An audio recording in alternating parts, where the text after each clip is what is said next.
Welcome to Sunny's Mindset Lab podcast. Today, we're exploring The Obstacle is the Way with its author, Ryan Holiday. This book draws from Stoic philosophy to show how challenges, setbacks, and resistance can be transformed into strength, progress, and purpose. Ryan, thanks so much for being here. Thank you, Sunny. It's great to be here. The obstacle is the way is really about a simple but powerful idea, that what stands in our way doesn't have to stop us.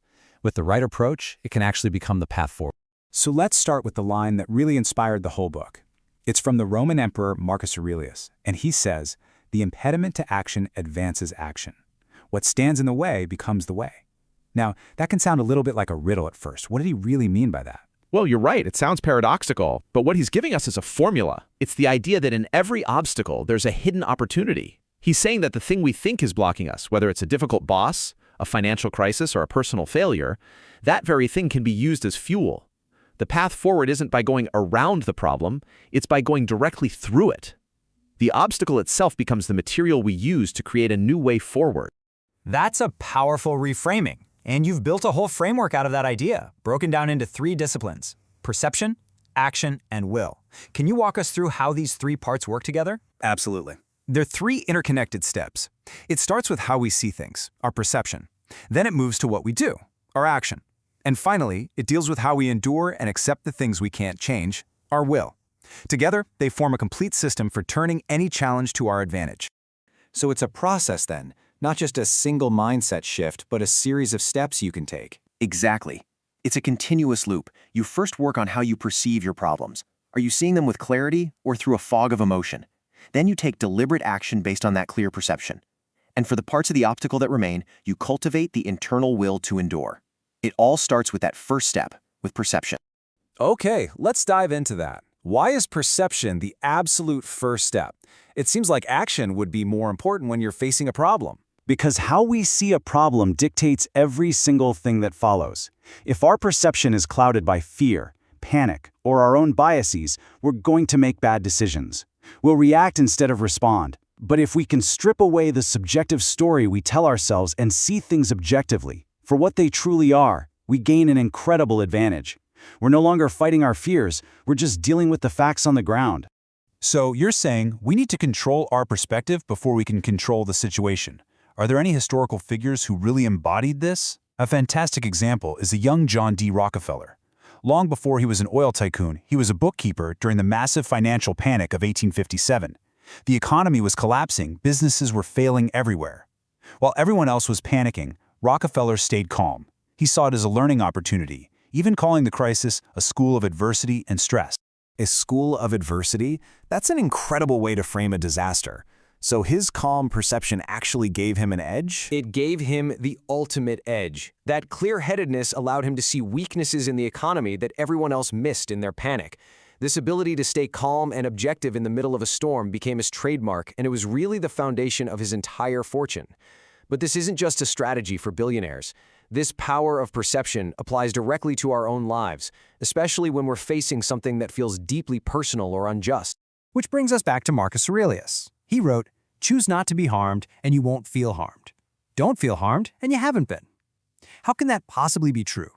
If something bad happens, haven't you been harmed? He's talking about the difference between what happens to us and what we decide it means. The story of the boxer Reuben Hurricane Carter is a perfect illustration.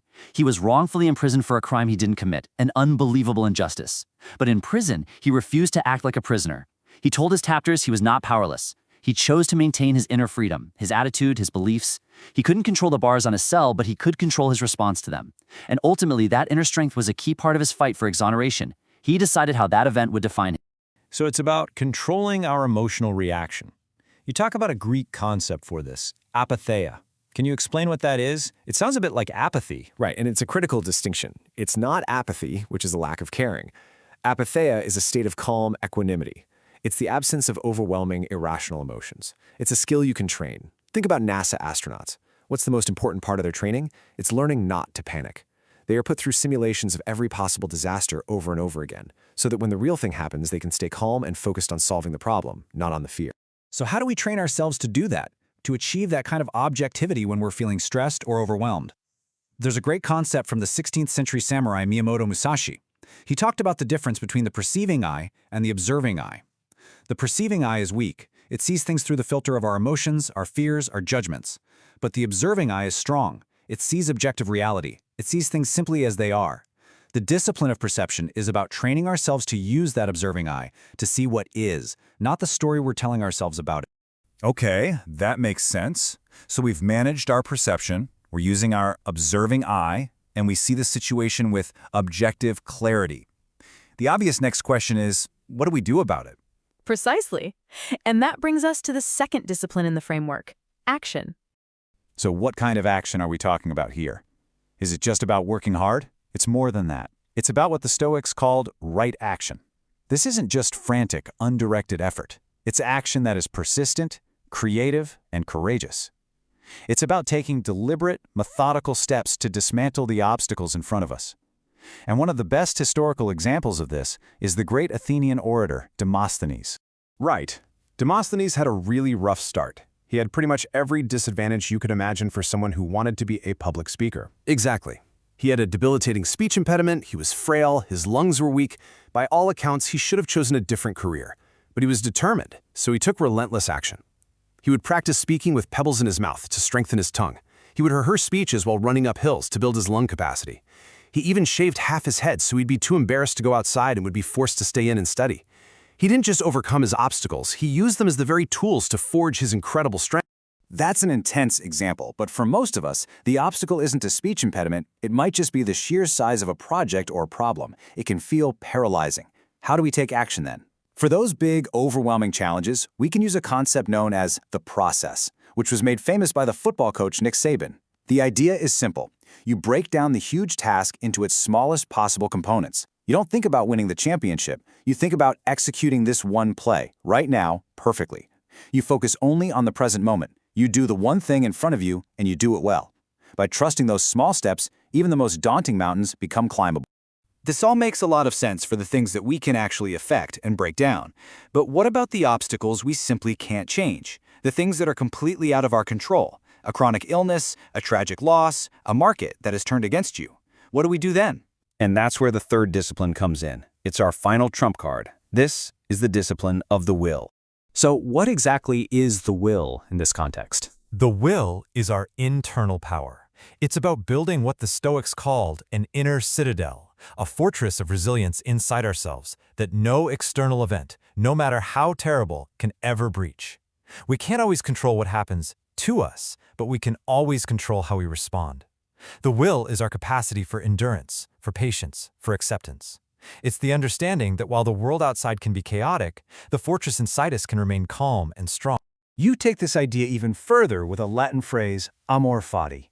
What does that mean? Amor fati means a love of fate, and this is the ultimate expression of the will. It's a radical idea. It's not just about gritting your teeth and accepting what happens. It's about embracing it, even loving it.